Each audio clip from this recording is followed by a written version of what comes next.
ये कहानी है फ्रांस के एक राजा की, जो कि अपने घमंड में चूर था, जिसे ना तो अपनी प्रजा की कोई चिंता थी और ना ही अपने राज्य की। और ये राजा हर वक्त बस अपनी अय्याशी में ही चूर रहता था। तभी एक दिन एक जादूगरनी बूढ़ी औरत का भेष धारण करके उसके महल में आती है, ताकि वो बाहर आ रहे तूफान से खुद को बचा सके। और वो जादूगरनी उस राजा से मदद की गुहार लगाती है, साथ ही में उसे वो तोहफे के रूप में एक गुलाब देती है। लेकिन वो राजा अपने घमंड में आकर उसकी एक नहीं सुनता है। तभी वो जादूगरनी उसे अपना असली रूप दिखाती है, जिसे देखकर वो राजा डर जाता है। और तभी वो जादूगरनी उस राजा को एक बीस्ट बनाने का श्राप देती है। साथ ही में वो उस पूरे महल को भी श्रापित कर देती है, जिसकी वजह से उस महल में काम कर रहे सभी लोग श्रापित हो जाते हैं। और साथ ही में वो जादूगरनी उस महल से जुड़ी हर याद को आसपास के सारे इंसानों के मन से गायब कर देती है। और इस श्राप को बस तभी तोड़ा जा सकता था जब कोई इंसान उस बीस्ट से सच्चा प्यार करने लगे। लेकिन ये सब तभी तक हो सकता था जब तक जादूगरनी के दिए हुए उस गुलाब का आखिरी पेटल नहीं गिर जाता, जिसके बाद वो राजा हमेशा के लिए वैसा जानवर ही बना रहेगा। अब इस घटना को हुए काफी साल बीत जाते हैं, जिसके बाद फिल्म हमें सीधा ले जाती है उस महल से दूर एक छोटे से गांव में, जहां बेल नाम की एक लड़की अपने पिता मॉरिस के साथ रहती है। जहां हम देखते हैं बेल अपने गांव की सबसे समझदार लड़की है, जिसे किताबें पढ़ने का बहुत शौक है। लेकिन ये बात उस समय के हिसाब से बहुत अलग थी, क्योंकि उस समय बेल के गांव में ज्यादातर लड़कियों को पढ़ने लिखने की कोई इजाजत नहीं थी। इसके बाद हम देखते हैं कि बेल के पिता एक कारीगर हैं, जो कि अलग अलग तरह की चीजें बनाने में माहिर थे, जिन्हें बनाने के बाद वो बाजार में ले जाकर बेचा करते थे। ऐसे ही एक दिन वो अपना सामान बेचने घर से निकल पड़ते हैं और पीछे बेल घर में अकेली है। वहाँ से जाते जाते बेल अपने पिता से उसके लिए एक गुलाब लाने को कहती है, जिसके लिए उसके पिता मान जाते हैं। इसके बाद हम मिलते हैं गैस्टोन से, जो कि बेल से प्यार करता है और उससे शादी करना चाहता है। लेकिन बेल उससे बिल्कुल प्यार नहीं करती है। दूसरी तरफ हम देखते हैं मॉरिस को, जो कि बाजार की तरफ जाते जाते रास्ता भटक जाता है। तभी उसे एक रास्ता दिखता है, जिस पर चलते चलते वहाँ एकदम से बर्फ गिरना शुरू हो जाती है। और तभी कुछ भेड़िए उसके पीछे पड़ जाते हैं और मॉरिस अपने घोड़े पर सवार होकर उन सभी भेड़ियों से बचते हुए सीधा पहुंच जाता है उस बीस्ट के महल में। जहां अंदर जाते ही हम देखते हैं कि श्राप की वजह से उस महल में काम करने वाले सभी लोग कुछ न कुछ बन चुके हैं। जैसे कोई घड़ी बन गया है, कोई लैंप बन गया है, या कोई टीपॉट बन चुका है। और तभी जब मॉरिस एक कप को उससे बात करते हुए देखता है, तो वो वहाँ से डर कर सीधा भागना शुरू कर देता है। लेकिन महल के बाहर जाते ही उसे कुछ गुलाब दिखते हैं, जिसके बाद वो एक गुलाब अपनी बेटी के लिए ले जाने की कोशिश करता है। और तभी उस महल का बीस्ट वहाँ आ जाता है और मॉरिस को पकड़ लेता है। इसके बाद हम देखते हैं मॉरिस का घोड़ा उस बीस्ट को देखकर वहाँ से भाग जाता है और भागते भागते वो सीधा पहुँच जाता है बेल के पास, जहाँ उस घोड़े को अकेला देखकर बेल को अपने पिता की फिक्र होने लगती है। जिसके बाद वो उस घोड़े पर सवार होकर अपने पिता को ढूंढने निकल जाती है, जहाँ वो घोड़ा बेल को सीधा उसी महल में ले जाता है जहाँ उसने बेल के पिता को आखिरी बार देखा था। इसके बाद बेल वहाँ पहुंचकर उस महल के अंदर जाती है, जहाँ उसे पता चलता है कि उस बीस्ट ने उसके पिता को सिर्फ एक गुलाब चुराने के लिए जिंदगी भर जेल में रहने की सजा दी है। तभी वो बीस्ट वहाँ आता है और बेल उसे जेल का दरवाजा खोलने को बोलती है, ताकि वो आखिरी बार अपने पिता को गले लगा सके। लेकिन मॉरिस को गले लगाते लगाते बेल अपने पिता को जेल से बाहर धक्का देकर खुद उस जेल में बंद हो जाती है और अपने पिता को आजाद कर देती है। जिसके बाद वो बीस्ट मॉरिस को वहाँ से ले जाकर महल के बाहर फेंक देता है। इसके कुछ समय बाद हम देखते हैं एक लैंप को, जिसका असली नाम ल्यूमियर था, जो वहाँ आकर बेल की जेल का दरवाजा खोल देता है।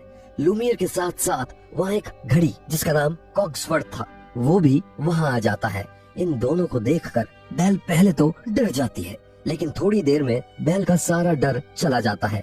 इसके बाद वो दोनों बेल को उस कमरे तक लेकर जाते हैं, जो कि एक बहुत सुंदर कमरा था। और वहाँ बेल की मुलाकात एक और चीज से होती है, जिसका असली नाम तो गार्डरोब था, लेकिन श्राप की वजह से वो एक कबर्ड बन चुकी थी। इसके बाद हम देखते हैं कि बेल उन सभी को उस रूम से जाने के बाद कपड़ों की रस्सी बनाकर उस महल से भागने का प्लान बनाती है।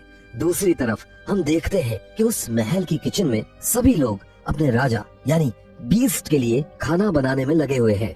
तभी वहाँ बीस्ट आता है, जिसे मिसेस पॉट्स, जो कि एक टी पॉट थी, वो कहती है कि उसे उस लड़की को खाने के लिए बुलाना चाहिए, इस उम्मीद में कि शायद बेल को बीस्ट से प्यार हो जाए, जिसके बाद वो सभी उस श्राप से मुक्त हो पाए। लेकिन जैसे ही बीस्ट बेल को खाने के लिए बुलाने जाता है, तभी बेल उस पर गुस्सा हो जाती है और खाना खाने से मना कर देती है, जिसके बाद बीस्ट भी वहाँ से गुस्सा होकर चला जाता है और सीधा पहुँचता है अपने महल के उस कोने में जहाँ उसने जादूगरनी का दिया वो गुलाब संभाल कर रखा था, जिस गुलाब से एक एक करके सारे पेटल धीरे धीरे गिरते जा रहे थे। इसके बाद हम देखते हैं कि मिसेस पॉट्स अपने बेटे चिप, जो कि एक प्याली बन चुका था, उसके साथ मिलकर बेल को खाने के लिए बुलाने जाता है, जिसके बाद घर के सभी लोग बेल का शाही स्वागत करते हैं, जहां वो बेल की ऐसी खातिरदारी करते हैं जैसी बेल ने कभी देखी नहीं थी, जहां वो सभी लोग बेल को खुश रखने के लिए एक डांसिंग परफॉर्मेंस भी देते हैं और उन सभी लोगों की ये परफॉर्मेंस देखकर बेल भी खुश हो जाती है। खाना खाने के तुरंत बाद हम देखते हैं बेल महल के उस कोने में जाती है जहां उस जादूगरनी का दिया हुआ वो गुलाब रखा था, और जैसे ही बेल उसे छूने की कोशिश करती है, तभी वो बीस्ट वहां आ जाता है और उस पर बहुत गुस्सा करता है, जिसके बाद बेल भी नाराज होकर उस महल से बाहर चली जाती है। और हम देखते हैं बेल ने अपने घोड़े पर सवार होकर अपने घर की तरफ बढ़ना शुरू कर दिया है, लेकिन तभी रास्ते में भेड़िए बेल के पीछे पड़ जाते हैं और बेल पर हमला कर देते हैं, और जैसे ही एक भेड़िया बेल को मारने ही वाला था, तभी वहाँ बीस्ट आ जाता है और बेल को उन भेड़ियों से बचाता है। लेकिन उन भेड़ियों से लड़ते हुए बीस्ट काफी घायल हो जाता है, जिसके बाद बेल बीस्ट को अपने घोड़े पर बैठाकर वापस उसके महल में लेकर जाती है। दूसरी तरफ हम देखते हैं मॉरिस अपने गांव पहुंचकर सारे लोगों को उस बीस्ट की कहानी बताता है कि कैसे उस बीस्ट ने उसकी बच्ची को बंदी बना लिया है, इसलिए वो चाहता है कि वहाँ के सभी लोग उसकी मदद करें, लेकिन उसकी मदद करने कोई सामने नहीं आता। तभी गैस्टोन मॉरिस की मदद करने महल की तरफ उसके साथ चलता है, लेकिन गैस्टोन ने ऐसा सिर्फ इसलिए किया था क्योंकि वो मॉरिस से उसकी बेटी का हाथ मांगना चाहता था। अब वो सभी जंगल से होते हुए उस महल की तरफ जा रहे थे कि तभी हम देखते हैं मॉरिस को महल का रास्ता नहीं मिल पा रहा है, जिसकी वजह से गैस्टोन गुस्सा हो जाता है और उन दोनों के बीच कहासुनी हो जाती है, जिसके बाद गैस्टोन गुस्से में आकर मॉरिस को पंच मारकर बेहोश कर देता है और मॉरिस को रस्सियों से बांधकर वहाँ से चला जाता है ताकि भेड़िए रात को आकर मॉरिस को खा जाए। इसके बाद अगले दिन की सुबह होती है और हम देखते हैं कि मॉरिस अब भी भेड़ियों से बचा हुआ था। तभी वहाँ एक औरत आती है जिसका नाम एगेथा था, जो उसकी रस्सियां खोलकर उसे अपने घर लेकर जाती है, जहाँ मॉरिस बाहरी ठंड से बच पाता है। दूसरी तरफ हम देखते हैं बेल बीस्ट का अच्छे से ख्याल रख रही है और उसकी हर प्रकार से मदद करने की कोशिश कर रही है। तभी बेल को घर के लोगों से पता लगता है कि अगर उस गुलाब का आखिरी पेटल भी गिर गया तो वो राजा हमेशा के लिए बीस्ट ही बना रह जाएगा। साथ में घर के भी बाकी सभी लोग अपने असली रूप में कभी वापस नहीं आ पाएंगे। इसके बाद हम देखते हैं अब धीरे धीरे बीस्ट और बेल के बीच सब नॉर्मल होने लगा था और धीरे धीरे वो एक अच्छे दोस्त बनने लगे थे। तभी बीस्ट बेल को उस महल की लाइब्रेरी में लेकर जाता है और क्योंकि बेल को किताबें पढ़ना बहुत अच्छा लगता था, इसी वजह से वो इतनी सारी किताबें एक साथ देखकर बहुत खुश हो जाती है। इसके बाद बीस्ट बेल को एक ऐसी किताब दिखाता है जिस पर हाथ रखकर वो जहाँ जाना चाहे वहाँ जा सकती है। इसके बाद बेल उस बुक का इस्तेमाल करके सीधा पहुँचती है पेरिस, जहाँ उसके माता पिता रहा करते थे, और वहाँ बेल को पहली बार पता चलता है कि उसकी माँ की मौत प्लेग महामारी से हुई थी और बेल को इसी महामारी से बचने के लिए उसके पिता सब कुछ छोड़कर वहाँ से चले आए थे।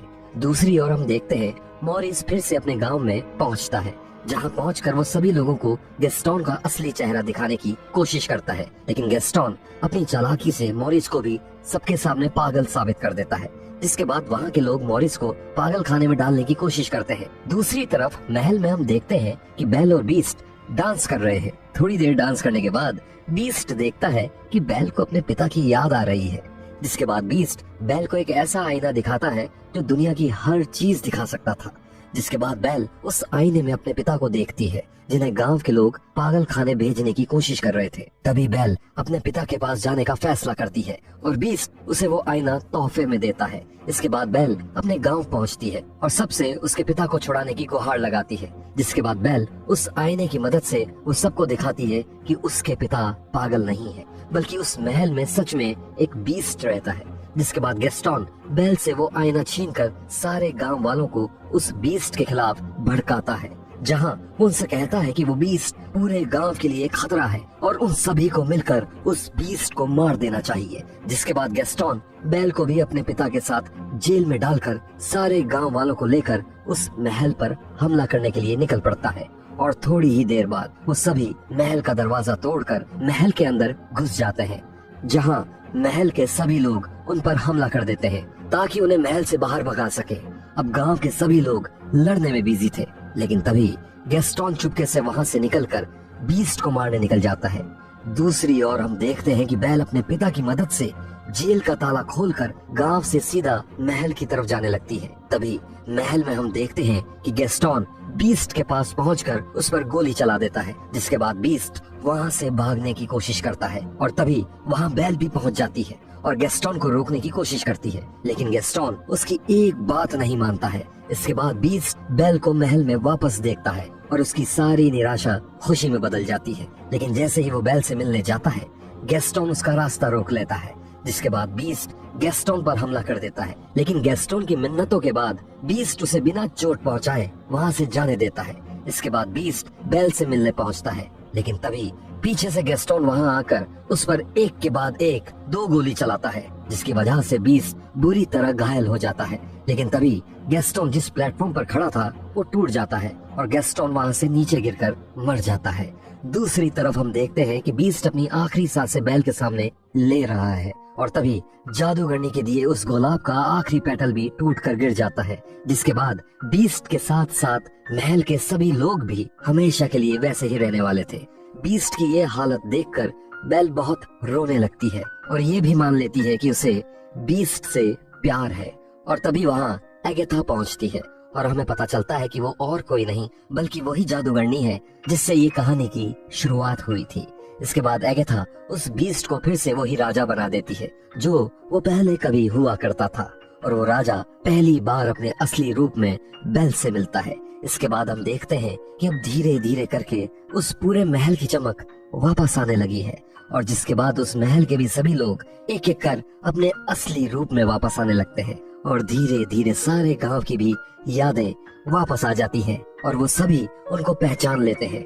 इन सब चीजों के बाद वहाँ एक बड़ी पार्टी का आयोजन किया जाता है और जहाँ बेल और वो राजा खुशी खुशी बाकी सभी के साथ डांस करते हैं और आखिरकार अंत में सब कुछ ठीक हो जाता है।